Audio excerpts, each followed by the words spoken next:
እሺ ጀማው 16 ውስጥ ሲደረጉ የነበሩ የአውሮፓ ሻምፒዮንስ ሊግ የጥሎ ማለፍ ጨዋታዎች ሙሉ ለሙሉ ተጠናቋሉ። እናም ወደ ቀጣይ 8 ውስጥ ያለፉ ቡድኖች ታውቋሉ።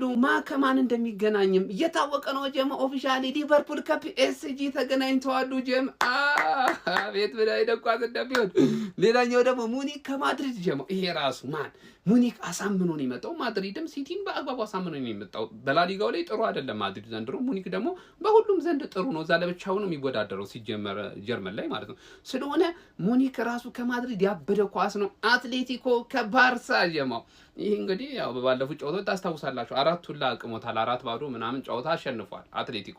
ባርሳ ደግሞ ባርሳ ነው፣ ምንም ንግግር አያስፈልገውም። ጀማው እጅግ የሚገርም ጨዋታ ነው። እዚህ ጋር ደግሞ ስፖርቲንግ ከአርሰናል ነው። ስፖርቲንግ የባለፈውን 3-0 ከምባክ የሰሩበትን መንገድ አይታችኋል። አዎ በደንብ ነው ያየነው። የኔን አርሰናል ደግሞ እኔ ጠንቅቄ አውቃለሁ ምን አይነት ቡድን እንደሆነ።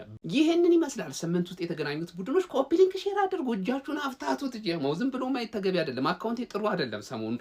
ማንን ጥሎ ያልፋል ትላላችሁ? እስቲ ሐሳባችሁን አካፍሉኝ። ፒስ